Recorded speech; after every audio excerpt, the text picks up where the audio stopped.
Good morning, everybody. Welcome to the game plan. My name is Gareth Soloway, Chief Market Strategist here at VerifiedInvesting.com. So we have a lot to go over this morning. Even though there's not a lot of economic news, there's a lot coming later this week. Mainly on Thursday, the CPI data will be released at 8:30 a.m. Eastern Time. Follow me over here, guys. We have to get right into the charts. Right now, the S&P 500 futures or the markets are trading fractionally higher. We've been kind of flip-flopping all over the place. We obviously see the S&P has come in off of the recent highs into year end. My guess is, again, a lot of tax profit taking was going on here in the new year.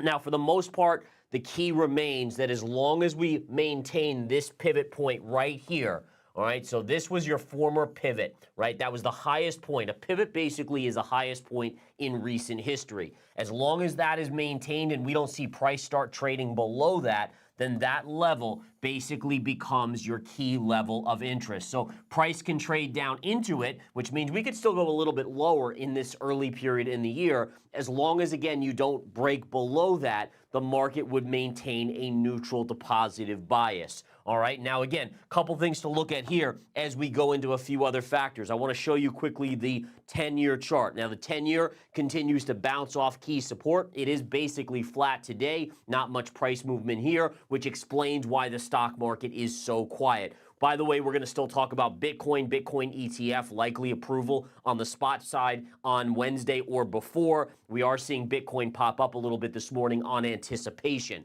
Okay, one more chart I want to show you here that I think is awesome. Remember the US dollar chart. Remember last week we talked about this trend line right here to here, and it gave us this pivot low. I want to show you something that I just found on the charts that, again, these type of things just continue to absolutely amaze me. So what we do is if we take this line here and we stretch it down, right? So let's stretch this down, right? We take that pivot high down to these recent pivot points and we drop that parallel down. Look at what we get. We actually get a key trend line that is the trend line we already have on the charts. So my point is this, is that the markets, again, as chaotic as charts may seem, there's some sort of symmetry to the charts. In other words, this line here, right, from here to here to here, which gave us this low, is actually perfectly parallel with this high up here, and this high right down here. Now, what's interesting about this is I want to show you this. Remember last week we talked about how the symmetry of the charts, you use Fibonacci to kind of confirm, and if we take the highest point here, right, and again, I'm going to do this now with you guys. If we take this highest point and we drop a fib down to the lowest point on the dollar and stretch that out, what do we get? We get our exact high as well. So the 618 Fibonacci level, or excuse me, the 50% retrace right here, that is right here as well. So notice all the confluence of levels that you get at that particular high. Now, last week I summarized, or I hypothesized that maybe the bounce on the dollar would do the same thing and go up to maybe the 50% retrace. Well, if we do that now, let's go back here, guys. So let's take away this fib right here. And if we do the Fibonacci right to this level here, all right, and we look at the retrace, excuse me, I apologize. I want to do it from the highest point here down to the lowest point. If we look at that and we do this down to here, what we can see is that we ultimately have a new Fibonacci level. And again, interestingly enough, the 50% fib level and the 618 are right in this range. I personally think the dollar still has a little bit of upside to go until we get into those ranges, which would also potentially, if you stretch this out, if we go out further in time, let's say another month before the dollar gets up there, you would actually be at the same Fibonacci retrace as what we had from this bigger fib level right up here. Just little things like that. Really cool to kind of think about on the charts, how there's so much confluence of levels at particular points. And that's why support and resistance work so well. It's usually not such a key thing that, oh, it's just one trend line. There's usually, and this is even my issue, is that it's hard to find all the confluences of factors, but the more you look, the more you explore technical analysis and the different tactics, the more interesting things you come up with. All right, couple other charts here, guys. Here's the QQQ. The Qs are trading up about 40 cents on the day. So again, minor little uptick on the NASDAQ 100. Apple pre-market, again, hammered into that key level. If we flip over to the Apple chart, remember this level from last week? We talked about this on Friday. The daily 200 moving average right there at around the 180 level. We kissed it on Friday. This morning pre-market, we actually pierced 180. We're now trading near 182. I do think Apple is due for a technical bounce here. How high? That's the bigger question. Maybe back into this range. There's going to be a lot of resistance around 188. In a really bull move, if the stock market really catches a bid, we're going to be looking for the gap fill right up around 192. Now, one of the big stories of the morning is Boeing. Boeing, again, guys, getting pounded after basically one of the doors blew out on the aircraft. The stock is trading down almost $20. It's trading at $230.33 after closing at $249 on Friday. So that's a big move down, folks. And again, you know, there's a lot of issues now. Are there going to have to be more recalls, more groundings, all of these different things? But the key is, where does this start to look interesting? And the answer is pretty simple here. If we zoom out on this chart, right, and we look at this area, there's a huge area of support right in here. Look at all these highs before we popped up, broke down, and then broke out. So that, to me, in the short term today, right here, right basically around 220-ish, give or take a little bit, that is going to be a very important level today. For me, at least, I'll be looking at as a day trade if it dumps out down in that range. Again, we're about $10 away on this. On a stock that's dealing with this type of news, it wouldn't be outlandish to see it trade down into that level. But again, huge, like all these highs right along here, all of those highs are right in that level. You can see, again, the breakout right there. Another caveat to keep an eye on here, if we wanted to right here, if we take away these lines, is we could also look at a secondary level, which is pretty darn close here. Let me zoom out just a little bit. And what we could do is just drag a trend line up here. That's further down, but I do think, again, if we continue to flush in the coming days and weeks, let's say the news gets worse and worse for Boeing, that would be your next level to watch, this upsloping trend line on Boeing, currently trading around 194. All right, so we know our levels here. For a day trade today, I would be interested in this range right in here. On a swing trade basis, I might be interested if we continue to fall. And remember, this was at 270 just basically a few trading days ago. So if you were to continue to fall in the coming days down into this 193, 194, 195 level, I might think about a swing trade bounce for a few days off of that level. All right, so that's Boeing's news right there, guys. A couple other charts I want to show you guys. One of them is Tencent. Now, again, I've warned you guys about investing in China stocks. I think you do have to remain very vigilant and careful just because of the risks of Taiwan, right? Again, it may never happen. Maybe nothing comes of it, but as an investor, you have to take that into your thesis, right? Now, the one thing I do want to show is there's this really interesting Tencent trend line here. If we look at this pivot high back to here, to these lows here, to this pivot point right there, you can see that you start to hit it right here, right here, right here, here, and here. And the point is, this trend line goes back to 2020, and as of now, we're still below that. But you could argue that, again, you have a little bit of a bullish consolidation flag pattern off of here. What I would say is this. Obviously, everyone has to decide for themselves if this is an appropriate investment for you. That's always what you guys should be deciding. Is it appropriate for you guys? But for me, I might consider a very tiny spec position if we start trading above this line here, which is around $40. Now, right now it's at 37 and change. I think it's down a little pre-market, but I do have to say that's would be a pretty amazing breakout. I love how it keeps hammering on this level over and over again, and it hasn't gotten through. What they say is, and this is in technical analysis, is the more you hit on a level, right? So let's say you keep hitting the level, hitting the level, hitting the level, hitting the level. The more you hit it and you get rejected, the more energy is being built up in this pattern, right? So you're building energy. Let's just say horsepower. So there's very little horsepower early, but it's continuing to kind of be, it's like a diamond being pressed, right? It's forming that really hard diamond frame kind of. So as you go up and down in here, it's building more and more horsepower. The idea is if it ever breaks out, the bigger the breakout. So again, the more consolidation in general, the breakout is more powerful to the upside, the more horsepower it has built up in that point of interest or that point of breakout right there. So again, obviously high risk being a China stock, but certainly intriguing based on the trend line. Another chart I want to talk about, guys, here is Starbucks. Starbucks I want to discuss because of the pattern formation. Now, many of you guys may know this pattern formation. I've taught it quite a bit. It's called a head and shoulder pattern. It is a bearish pattern. Now, it's only bearish once it breaks the neckline. This is the neckline here. Here's your shoulder, your head, and your shoulder. Now, you still have to come down in this range, and this would have to break. But if it broke, there could be significant downside on the chart of Starbucks. Now, interestingly enough, if it does break, does that signal something economically? Remember, you could argue that Starbucks, being a very pricey coffee, etc., is a luxury good. If we get into a recession scenario, do people start steering away from Starbucks to Dunkin' Donuts or towards the gas station coffee or other things? I don't know. I know many people that are addicted to Starbucks, but at some point, you know, are you going to continue to pay $5, $7, $10 for coffee, or do you start to say, all right, let me go to an alternative? So if this head and shoulders breaks, what does it speak about for the bigger economic picture? Again, just something to keep in mind. All right, the next thing I want to discuss, this is a very interesting thing.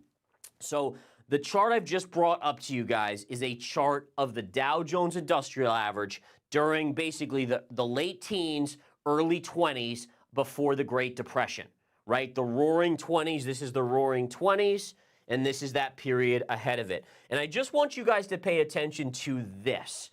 Look at this pattern formation here, here, here, here, right up here, and then the move to the upside. Okay, so again, notice this little M pattern, right? M up, M down in the middle. This was kind of around World War I and so forth. Then you had the move up, the secondary move down, the consolidation, the breakout, and look at the move to the breakout. Now, the reason why I want to bring this to your attention is if we flip over to the S&P 500, take a look at this, okay? This is going back to the dot-com bubble, up, down, up, down. So there's your M pattern. Then you start moving up, consolidation, you have the breakout, and the vertical move to the upside. So again, if we look at history, right, history tends to, if not repeat, rhyme. And it is just intriguing to me to see this formation leading up to the obvious move that we've seen in the tech market, in the S&P 500 and so forth, the vertical nature of it, and then obviously comparing it to the Great Depression pre-roaring 20s, right? That vertical nature of the move. I mean, the vertical nature is almost identical. But again, for me, I kind of was looking at this over the weekend, and I found that very fascinating. It's very, very similar. I've been doing a lot, and again, I'm going to get into this more, guys. I'm just beginning my research, but I'm looking at solar cycles, and what's amazing about solar cycles, there's about an 11-year cycle, is that solar cycles, when you have peaks of solar cycles and the bare minimum. So basically the middle portion is almost like the safe zone, but when you have the minimal portion of the solar cycle, the lowest point and the highest point, there's actually it coincides with either major wars or pandemics or everything like, I mean, it's really remarkable. And I'm going to do more research and bring this to you guys, but just a little teaser there as well. In fact, if you go to the Great Depression, it was at a solar cycle low pivot. If you go to the point over here where you had the Spanish flu, it was also at either a peak or a trough of the solar cycle. If you go to 2020, guess what? In December of 2019, we started a new solar cycle. It was at the lowest point. We know that in 2020, early 2020 is when COVID hit the US. Obviously, it was in China already. But these are just very interesting little tidbits that I, again, am exploring more and more when looking at cycles. And the reason why I'm talking about this is because there's also the 80 to 100 year cycle. I think it's called the Strauss-Howe or Howe-Strauss method or theory. And again, this is something that I'm diving into, but we're basically entering that final phase, which gets into the chaos period of the cycle. And again, I don't mean to be, I'm not a doomer gloomer. I definitely am not, but I'm someone who's cautious. I'm someone who weighs risks and looks at various things. And I do believe that you do have to pay attention to more than just the simplicity of what you're reading online or in social media or even in the mainstream media. And I think we would all agree with that. All right. Back to center screen, not to get too kind of crazy on that, but I do want to just take literally 30 seconds to thank LuxAlgo. LuxAlgo, I've been delving more and more into their stuff. It's amazingly good stuff, so make sure you take a look at them and just watch this quick little commercial. Have you considered enhancing your trading experience? We have an amazing tool for you. LuxAlgo creates next-gen trading indicators to help the world understand the markets in a smarter way. They have the largest user profile on TradingView and are the only official Discord partner in the technical analysis space. LuxAlgo Premium operates seamlessly with top platforms, such as TradingView and Discord, making it the perfect tool for every trader. Take your trading analysis to the next level with LuxAlgo. Please visit the description below and sign up for LuxAlgo today. All right, guys, we are back here. Let's get right into the charts as we go here. So you can see Bitcoin, again, remains in that channel that I've given you guys. Again, all we're doing here is simply connecting the dots, pivot low, pivot low, pivot low, and pivot low, pivot high, and pivot high, and pivot high. Now, we are seeing a nice little bid today. The idea is that if we're going to see approval, it's going to be in the next 3 days. We're basically coming down to a deadline. So I do think approval does come. I've said that since the very beginning. I wouldn't be seeing various commercials on CNBC. I wouldn't be seeing so much hubbub. You wouldn't have the BlackRock CEO going and making all these tours around talking up Bitcoin if it wasn't expected to be approval. Now, the bigger question remains is, where do we go? I continue to think that we could have an initial reaction, which would be up. And then the question is, do we then start to sell off? And I'm generally in that bias that I think this, again, you've seen an incredible run in Bitcoin. It's probably due for some sort of corrective move, maybe down to 38,000. That's first support. And then obviously down, maybe if it continues down to 30,000. Now, one of the charts I want to show you guys here is the ICP chart. And this was a trade. And by the way, verified investing crypto, I got to mention this because it's so wild, is like legit. People were bashing me like crazy for shorting and DCAing slowly into some of these shorts on these things. And literally over the weekend, we closed out 3 winners for over 20%. We're in the money on Cardano, almost 20% on that short. I mean, just so many of these coming to fruition. It just shows you that sometimes you have to ignore the public. And this is what I've done for 24 years is follow the charts, ignore the hubbub. And by the way, it doesn't mean that these won't go back up at some point, but there's opportunities intra-move, and that's really important. So what we want to do here is ICP. I want to show you about this trade. This was a trade we've actually taken twice in the last few weeks, each time closing it out for around 20% profit. So 20% profits on this. One of the thought processes here is very simple.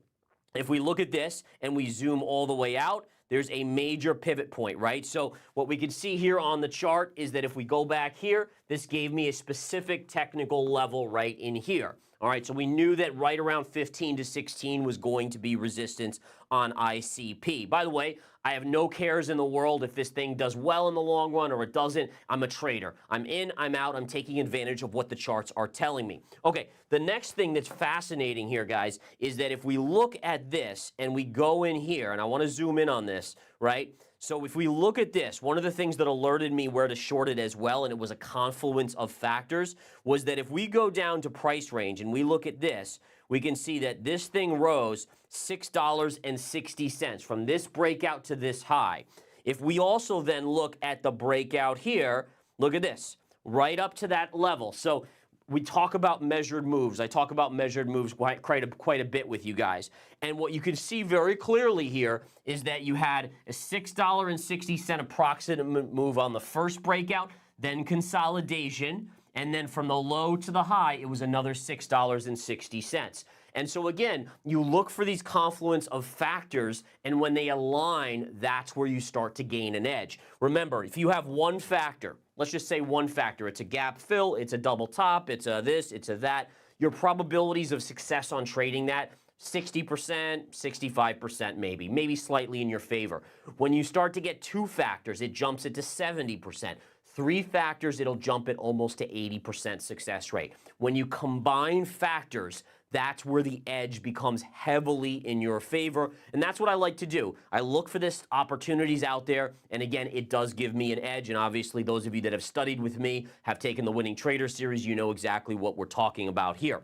Now, I do just want to say this, is that it doesn't guarantee a win. There are still losses. Remember, even at 80%, you're still losing 2 times out of every 10. I am by no means perfect, and I think that's important to always remember. Too many investors, I see people that think I'm always wrong, and then I see investors that think I'm always right, and usually, honestly, it's somewhere in the middle. I just put the averages in my favor and keep rocking and rolling.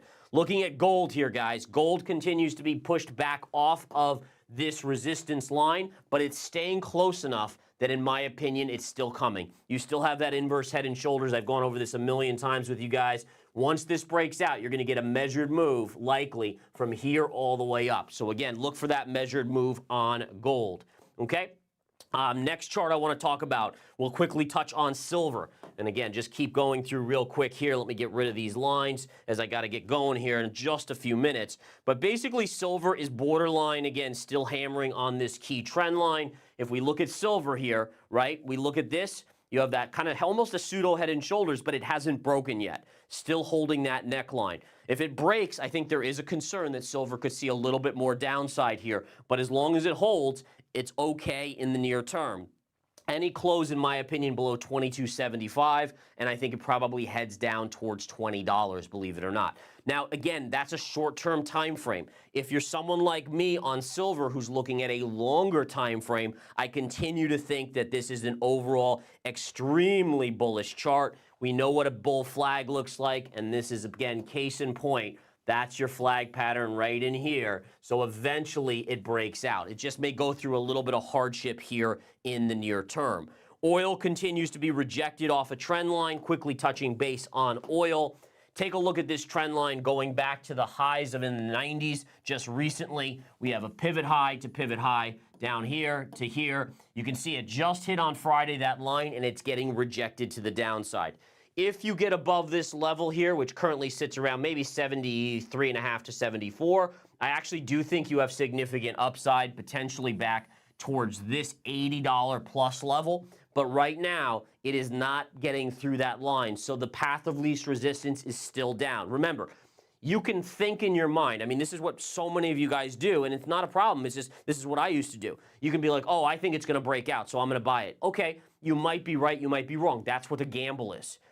When you're looking at a chart, you have to always respect the level that it hasn't gotten through yet. So as of now, be honest with ourselves, right? Path of least resistance is down. Downtrend, lower highs, trend line still not broken, path of least resistance is down. Now, will it eventually break out? Well, maybe, but wait until it does. Then you could say, okay, now we could go up to that $80 level, right? So watch and see. Also keep in mind that it's very economic now with the U.S. The oil price is probably going to fluctuate based on that. All right, one of the last few charts. I have 2 charts left for you guys.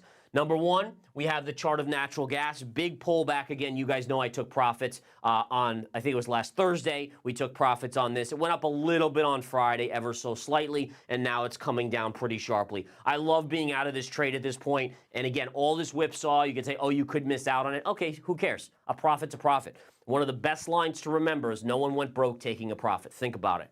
All right, last chart I want to just show you guys is the cocoa chart or the chocolate chart here. Look at the bull run this has had. I mean, incredible move, but it is cracking. All right, when I say cracking, it is cracking at the upside. Look at this run it's had and look at the start of the rollover. I think this is going to continue to come in. It's still overbought, and I think the way to play this is not necessarily to buy that, but think about something like Hershey, right?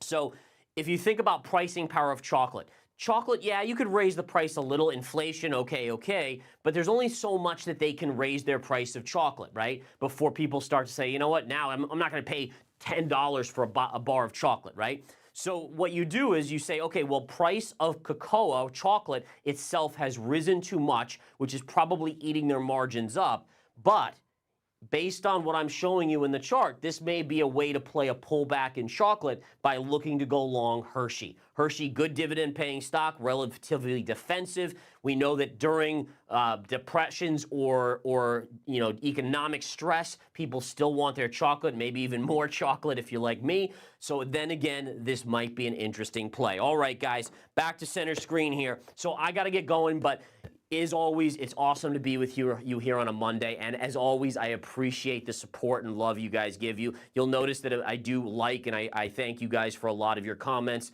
I try to look at them every single day. So thank you as always. Please keep spreading the news. I am going to come up with some special giveaway. I don't know if I'll bring in bars of gold to give away or whatnot, but if you guys continue to share this with your friends and family, when we hit 100K views for 5 consecutive days, I will make sure to give away some serious stuff, maybe $20,000, $30,000 in stuff, maybe gold bars. We'll figure it out. But thank you again, guys. I want to give back to you all for supporting me. Have a great rest of your day. Now, let's go make some money. Take care.